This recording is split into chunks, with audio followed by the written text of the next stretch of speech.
I'm a football player and I was a refugee. Why is this refugee girl taking so many headlines? Because I'm kicking ass.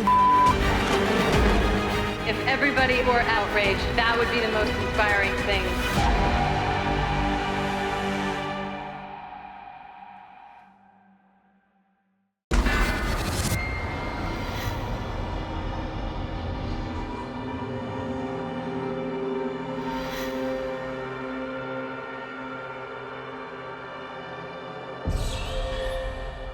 I'm Dan Lovren, and I'm a football player, and I was a refugee.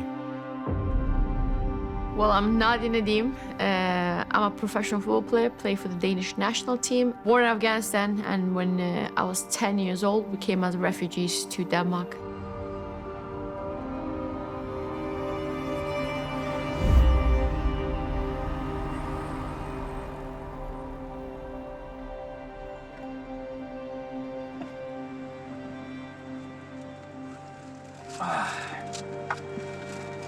Bread for my mom.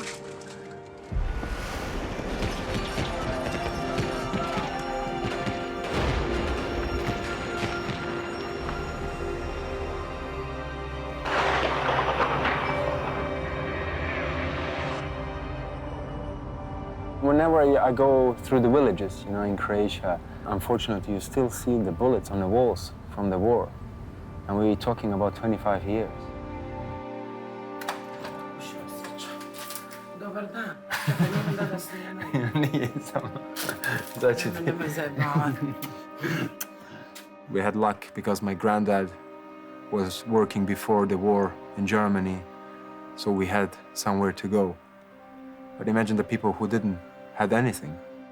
Jer ja sam rekla i kod nas da nije bilo rata, ne bi se iz naše Kraljeve Sutjeske sigurno makli.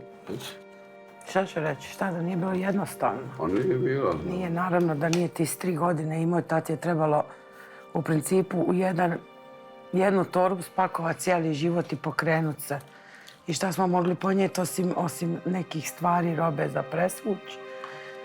Yeah. Emotions are coming up.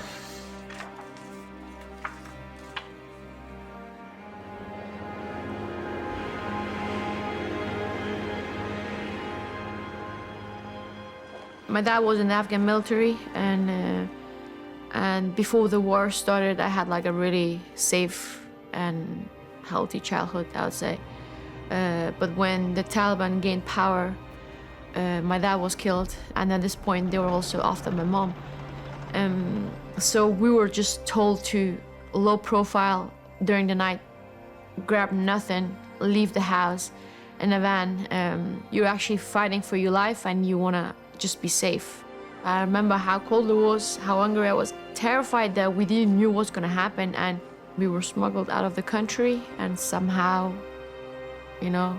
car, flight, behind truck, ended up in Denmark.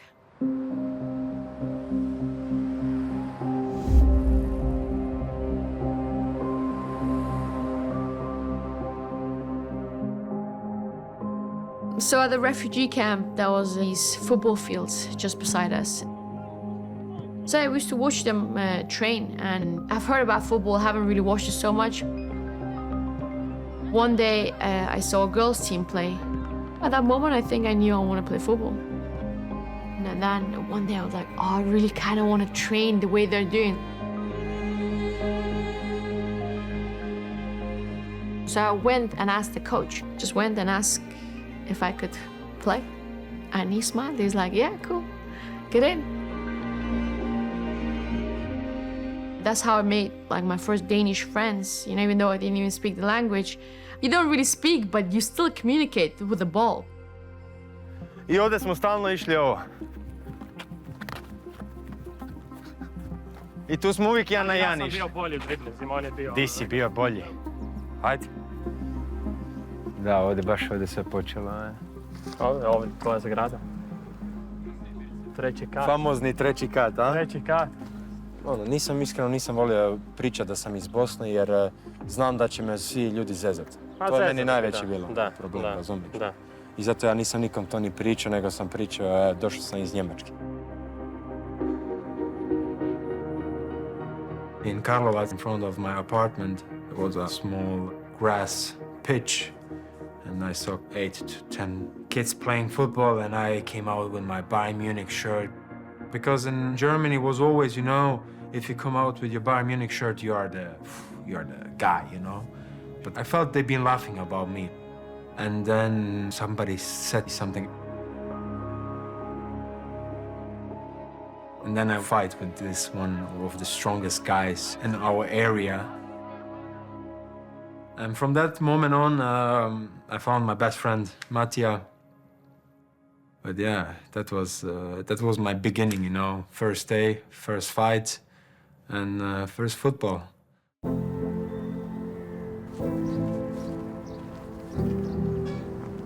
What you see here, bullet holes. Look at them.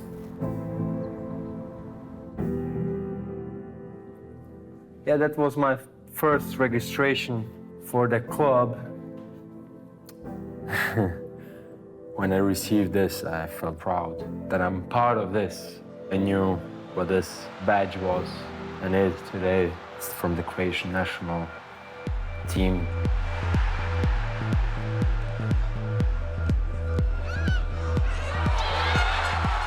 During the Euros, fighting for us to bring, you know, the cup home, all this stuff.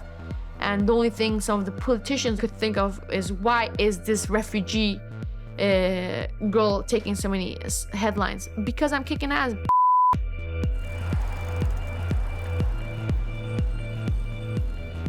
I think the tolerance and acceptance among people has changed.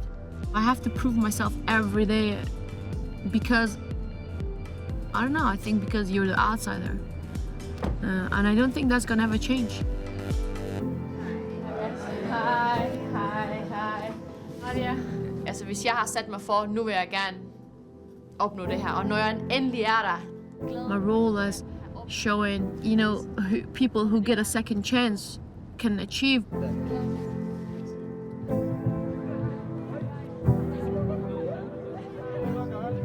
Watching them, you know, makes me think of when I was back in the refugee camp, or when I started playing with the, you know, with kids on my age, you know. You need those moments in your life, especially if you've been through a lot of struggle. I think that's really important for any human being. I think it's tougher today. Let's say all the gates are closed. All the countries, they want to protect themselves, you know, and it's hard today. Football is everywhere around the world the same language on that pitch. You can make a lot of friends, and everyone knows that. People will treat you differently on the pitch, and then it starts. Because this is, I think, one of the greatest things in football, to connect people. Then we speak all together the same language.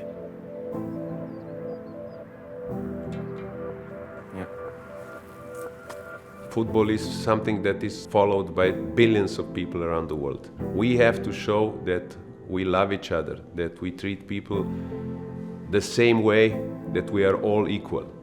We have to be the role models. And if any industry in the world can do that, that's football.